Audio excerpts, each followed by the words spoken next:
Hi, welcome back to our podcast. Why do we teach? Chapter 8. My name is Quishelle, and I have objective number 1, which is understand issues to consider when assessing via personal communication. Hi, my name is Adanika Irby Shabazz, and today I'll be talking about how to use questioning strategies together. To gather diagnostic information and to deepen understanding with our students. Hi, I am Nimley, and I'll be talking about conferences, interviews, and oral exams. Okay, I have objective number 3, which is how to structure class discussions for formative and summative. Summative. Summative. Excuse me, please. All right, so we're going to start us off. So, again, objective number 1 is to understand issues to consider when assessing via personal communication. And so, I want to kind of start by addressing what is an example of personal communication in the classroom, which would be having, for example, some seminars or interviews or discussions that require students to focus on their active learning to answer questions. And the questions can generally be targeted towards the lesson for the day. And also some issues to consider would be you may have to document like the students' responses and keep track of the information based on what the students are saying. And also some students may not want to participate in this because they may feel nervous to engage or respond. And I think a way to prevent that, I would be, make sure students are aware that it's an open, safe learning environment and they feel comfortable to engage in the lesson for today. And that is my objective. Miss Ananike, your turn. Yeah, no, you're good. So I absolutely agree with you. I feel like this chapter is really focusing on how to really communicate with your students and how to still assess their understanding and their overall knowledge without having to do how we've been talking about this whole time, which is with assessment. So it's to assess the understanding without a clear assessment, which I think is really, really powerful and more important than assessments because that's a space that's more so for the schools and how well the schools do and how well you were doing. And sometimes numbers really don't say what you're doing. But I'm gonna start talking about using the questioning strategies to gather this information. Questioning strategies allow teachers to really diagnose the students' misconceptions while also encouraging to think deeper. So the text literally says pose questions for students to answer, listen to responses, and adjust the next steps accordingly. So, in my opinion, it just sounds like have a deep conversation with your student about the material. Hey, we're talking about XYZ today. I noticed, how do you feel about XYZ? Oh, well, X I kind of understand, but Y gets tricky, which makes me not understand Z. So, and then from there, you can move on and figure out how to best help that student. So, important strategies to keep in mind is for one, you have to plan your questions that actually align with the learning targets. So, these questions should be designed to measure the knowledge or to reassess. Knowledge questions, for example, you're checking for understanding. So if it's like, hey, X equals 2Y plus B, right? I just made that up. Then you need to make sure they understand oh, okay, 2X actually equals etc.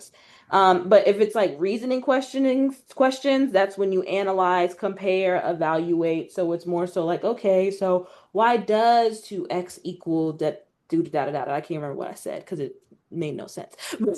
But the point is that you are really trying to assess what the students understand. And then second, you need to make sure you allow think time. So I know I am somebody that does this. I ask a question and then I don't allow enough time for the student to answer. So, or students, if it's a class discussion, and that can actually limit the conversation because the student is oh no, I didn't think of the answer fast enough, so they just stay quiet. Or on the flip side, your fast learners are constantly saying the answer faster than everybody else, which then leads to them just letting essentially the teacher and your fast learners just have a conversation and everybody else is just listening, which doesn't really cause for good engagement. And then you're still in the same boat of you don't understand what your students do understand. And then just a little bonus is that, sorry, let me actually finish saying this. This improves, allowing the thick time actually improves responses. So try to give them about 3 to 7 seconds.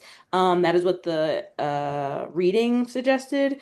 And it also, like I said, increases participation because it seems like you're actually wanting them to respond compared to waiting for their response, you know? Um, and then a little bonus is the broad student participation. So think, pair, share, and like steps to just kind of have them uh essentially just try to have put them in situations to where they get to talk to you about the material instead of you just talking at them or looking for them to produce an answer. And then the last one is to listen and respond thoughtfully. So questioning should not simply aim to confirm the correct answer, but to explore the student's reasoning. Ask follow-up questions and encourage students to explain their thinking and their questioning. And then big bonus, this is when questions become uh both diagnostic assessment tool and a way to deepen the student learning. So essentially, like I said, it sounds like to me just have a really good conversation with student about the material. Hey, do you understand this? Oh, this is actually how it is. Do you like, you know what I mean? It's just have a good conversation like about it. Anyway, that is my objective for today. Good job, Miss Adenike. I had objective number 3 of how to structure class discussions for formative and summative use. From chapter 8, what I gathered was structuring class discussions is all about doing real-time feedback during instructional time. So this could be like using an open-ended questions to check for understanding on the spot and adjusting your teaching if needed. While summative use wraps it up at the end to see the overall understanding of what the class knows or the students knows, and do a quick vote, like a quick summary vote, for example, like a like a quick short answer, one answer for the class. So, for example, how do you dribble? Open hand, with palms or finger pads, and everybody say finger pads. So like one of those type things. Also set clear goals up front and use think, pair, share to get everybody involved and model good responses. So for PE, this would look like us doing a basketball drill and me asking what made this pass work. So the kids would show me, and then I would learn to tweak their answers and then use open-ended questions. So then I have them to do it, and then I give them thumbs up and thumbs down about it. That is what I learned from chapter 8 about my objective. I know it was short, but that's what I learned. Sorry. All right, so I have chapter 4. Chapter 4. Objective number 4.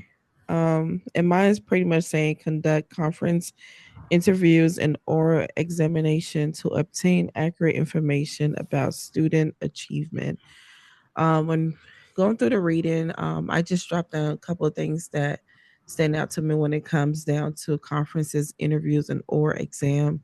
One thing I noticed that it really creates is relationship with your students because you tend to understand how they think. And within that too, you can recognize if someone has some kind of learning disability going on too, how to connect the words.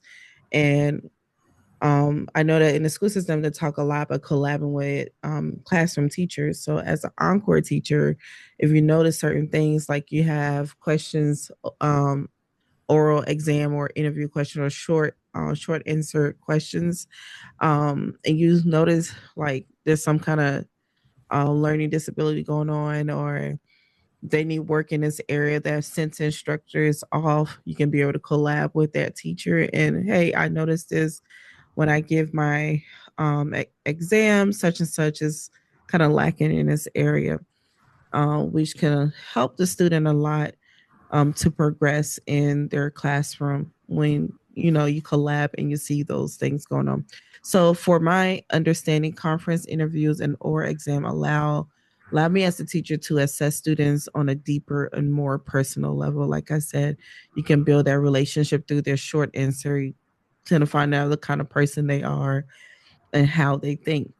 And then these strategies helps me to identify student strengths, any misunderstanding and next steps by having them explain their thinking as well. So if their thinking is kind of off, it creates a door for you to be able to, kind of figure out what's going on, like how are they really thinking. And then it's important to ask open-ended questions when you are making like a conference or interview questions, or short answer question that creates discussion. So um, it's important to ask open-ended questions and plan them ahead of time, and making sure that your question align with your targets. As you notice throughout all of these chapters we have been reading and taking notes and doing our podcast on, is all about learning targets. So you want to make sure that whatever assessment you are doing, it aligns with the learning targets. Key thing I really feel like is important for my objective is that these types of questions creates an environment. So you want to make sure that your environment is comfortable for students to feel safe, because there have been times when teachers, when I was young, and teacher would ask like, "Hey, here's an open ended question, answer it," and then I may not feel comfortable because I don't know, maybe someone pick on me, and the teacher may not even stand up for me and just allow it. Like you want to create a safe environment where students open to sharing and not worrying about if they're right or wrong, but just let me see your thoughts. Okay. And then oral exam are useful because they allow me as a teacher to assess knowledge, reasoning, and communication skills as well. Overall, these methods give me more meaningful insight into students' learning and traditional tests. I love how you focused on the relationship between you and the student, because I think that is really, really important, and something that I feel like as teachers, like you value the relationship, but you don't think about how your relationship could take them even further into like their learning process. So thank you for talking about that. You're welcome. Also, the learning environment. Thanks. Right. All right. Well, objective number 5 is use student journals and logs as a formative assessment. And pretty much my idea of example of how you would use a journal or a log can be, use a journal or a log in a formative assessment matter. A way you can do that is describe in a written form what ask the students to describe in a written form what they may have learned or discussed in class, and it can be like collected every day from the students, so like a warm-up, or like when they leave the classroom, maybe like a survey or their own personal reflection on what they learned in a formative assessment matter. So that way they can get a kind of deeper understanding of what they learned, but also you can see where their heads are at. So that's kind of my input on that. I know, Jalen, you probably got something you want to add. That was the same.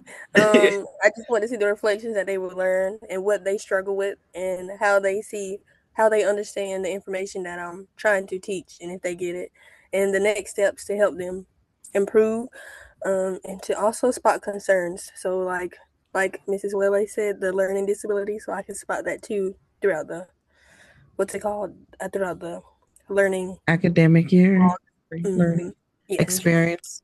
Mm-hmm. I just want to add on to that. So, like with the whole student journals and logs, I know the one time I did it in PE was like for them to track their pacer test. Okay. And looking at it, it tracks progress. It gives students the opportunity to see their progress, how Mm-hmm. they started in the beginning of the year and where they are in the middle and the ending part.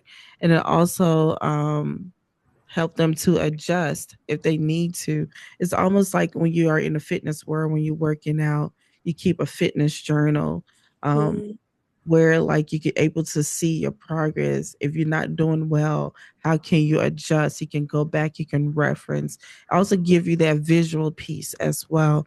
So that is a good thing too, as far as using that, using students' journals and logs.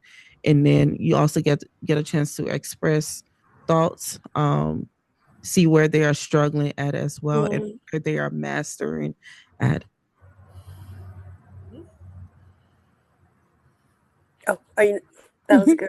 Thank you, Miss Whaley. I have reflection number one. The strategy that felt most useful in chapter 8 for me would be using quick class huddles or discussions right after activities. So I might not can do the student journal logs all the time, like for each activity. Like of course for the pacer test, yes, because you do that like was it twice a semester or once a semester, I think. I do Um, it 3 times oh, in the beginning, middle, and end. oh, well, I have to contact you later. But I feel like this is most useful for me because the class is already fast paced. The journals might not work quite for me, not yet. It's not in my first year, not yet. I gotta get acclimated. But I like to circle them up and ask like a quick class question. What's one thing that you did good today, or what's one thing that you could do better? And then also, hold on, I wrote something down. I wrote something good down.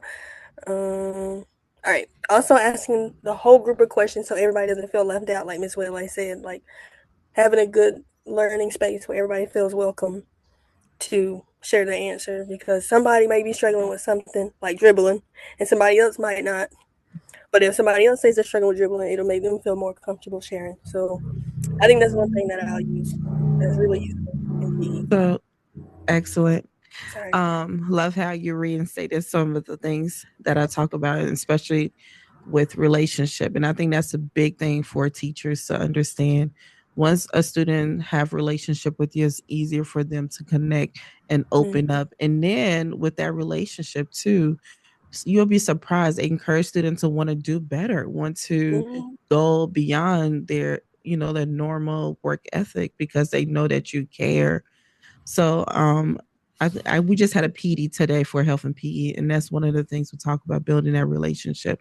It's so easy to push kids off because we got so much going on, but that relationship piece really matters. So my reflection question is number 2: summarize and align the content from the chapter. So for me, what's important to me as a teacher, my belief, this chapter really aligns with my belief that teaching should be beyond just testing, focus on understanding how students think. And the reason why I say that is I'm a health and PE teacher and I chose that for a reason. So a lot of times now they having us do pull our groups in our school to help out kids that are behind or kids that have some kind of learning disability.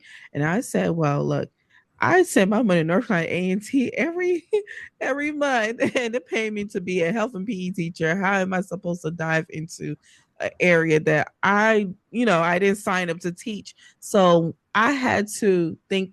I had to get in my PE brain and take what I know about PE and collaborate it with their what they are learning. So I'm working with kindergarten and first grade with their sounds and learning how to read and stuff. So I'm now incorporating games with what they are learning. So if they have the A sound and what does it stand for, I have them stand up and act out animal that start with an ace, so their brain and play is connected. So one, I'm creating an environment that they feel comfortable in because kids like to play, they want to move around. And then two, I'm creating a safe place. I mean, a space where they can think on their own and think about other animals besides what they see in the context. Like point out to me the options that are given. I'm allowing them to think outside of what is on the paper. So for me, objective number 2 is really aligning with making sure everything aligns with the learning targets, and it's beyond just testing and focusing on those things. When you can connect play with learning, it really helps students to learn and to remember. Excuse me. Wow, y'all really have some valid points. I definitely think having that personal connection with the students will definitely go a long way. And that's just speaking from my experience as a student. But I have reflection number 3, which is which strategy or idea from this chapter would you feel most confident implementing and why? And I think personally, like the personal communication in classroom is something that I would definitely use in the future once I start teaching. And pretty much because I think it just allows the students to be able to verbally explain what they're learning to the instructor rather than just writing down, answer to a question. Like you can really see where their thought process is. And like I said, you can see if they have a deeper understanding of what they're learning. But it also goes back to if they feel confident enough and, safe enough to discuss that, openly with you. So I would do it in more of a like Socratic seminar type of style. So that way it's just not focused on one student specifically. It's a whole group of students. And just, like I said, listen to what they learn overall at the end of the day. And this will also allow you as an instructor to get feedback from the students, whether or not they're understanding the objectives that you're teaching. And if you also, as a teacher, need to clarify any specific topics to make sure they know what they need to know. And that is my reflection. Hey. I really love what y'all said. I love how y'all are focusing on the relationships of it all and how this chapter can really bridge the gap between like a student's understanding and what a teacher has to do. Hold on. Sorry. Oh, He want to be a part of the podcast, it's okay. Just let him ask him a question. Literally, How does he feel about I safe know. environment? he's watching. He's watching Blippi and the dinosaurs right now. He never watched that episode before, so I knew it was going to keep his attention. But I guess it is near ending. Anyway, like I was saying, I love how this chapter is really showing us how to bridge the gap between what a teacher has to do on the teaching side and really having to force the understanding. I shouldn't use the word force, but encourage the understanding. And then the student having to learn how to actually want the understanding. Because at the end of the day, anybody can sit there and listen to people, but it's when you go through the trouble of like, hey, do you understand this as a class? Okay, where are you guys at? Or even like through going through the assessments and having the conversation, however which way that you do it, it is kind of forcing that gap to close. You know what I mean? So I love your responses so far. I can't remember the exact question for my reflection, but what I have wrote down is I know it was about like one thing that you're scared of buying, or one thing that you just kind of have like fear behind. And what I had written down was meeting a child that doesn't believe in themselves, because no matter how much you try to actually, yeah, it is sad to think about, right? Like when you have Yeah. students that legitimately don't even want to try because in their head they're already a failure, they're already too far behind, they're already not able to do it right in their heads, and you having to really pull them out of the mud and kind of force them to see that it's like, no, it's like you can literally do whatever you actually try to do, but some people have to try harder. Like something I used to tell my students all the time was just like something that you have to do and you'll just learn as you get older is figure out what kind of learner you are. Are you somebody that has to read it? Are you somebody who has to read it and watch it? Are you somebody that has to read, watch, and do? Or are you somebody that has like what is your learning style? And it's like, and until you figure that out, I was like, school is going to be hard because you don't know what you actually need to do in order to learn. You know what I mean? So that was just something I was scared of. And like, but through these conversations, I'm like supposed to assess like how my students are performing and help them get to where they need to be. So I feel like I said, bridging the gap, that is one thing that's going to help them, but it doesn't mean these conversations are going to be any easier. You know what I mean?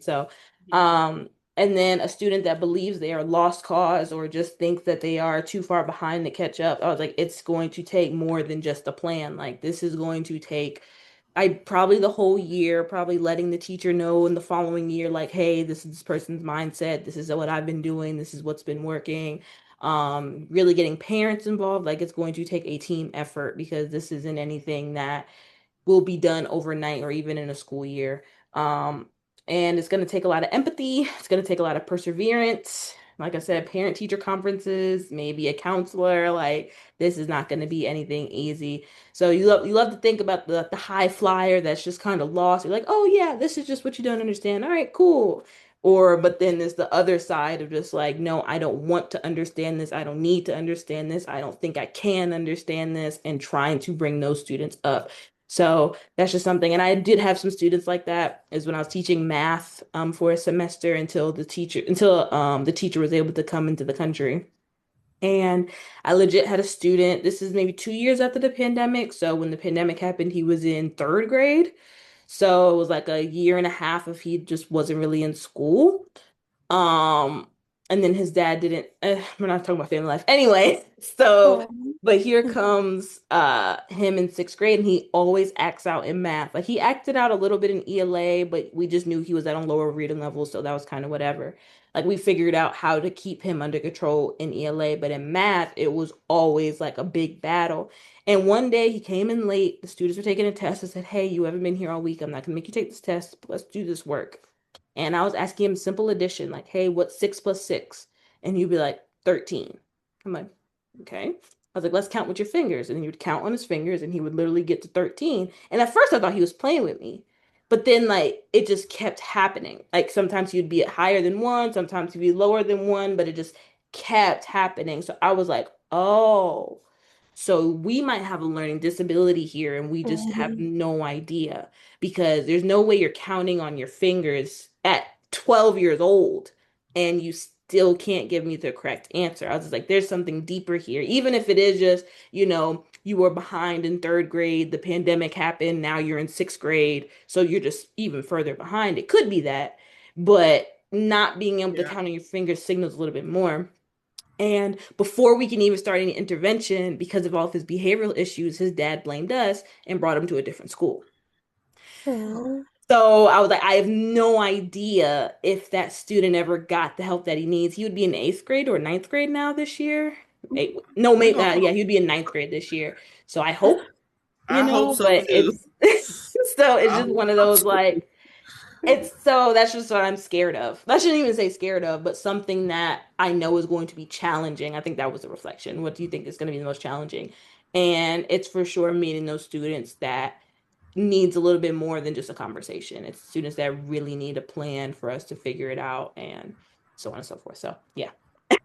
I agree, and that This goes is that some goes food hand for in hand thought. with having a personal relationship and catching it early. Yes. I And Yeah. mean, the but he assessment. started, that's the thing. I wish his dad wouldn't have took him out of school, because like we were just starting to develop that personal relationship, because I saw, like me and him both saw like what was going on. So I think I was Maybe the the dad first has the one, same.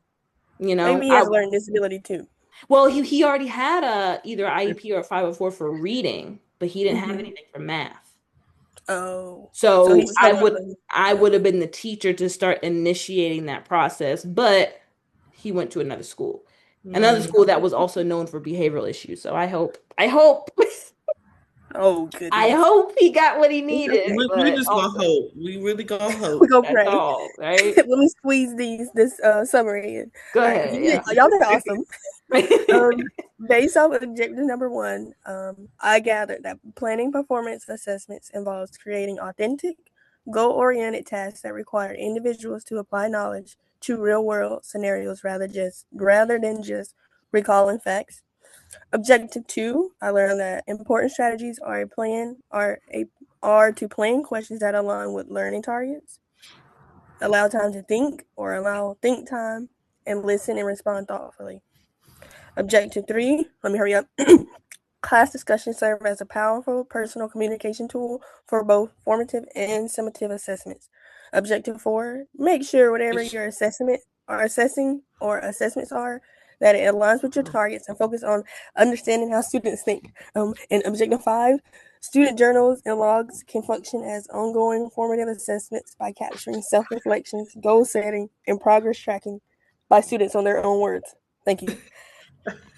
I got it. This is a We can great do this. week, y'all. Great This Yay. week. was, this was. I have no idea where Miss Wayland went. She just kind of disappeared She on said us her for a phone hot died, so I was second. like, oh, But I know she says bye. Probably right. All All right. right. All right, y'all. bye, y'all. Bye.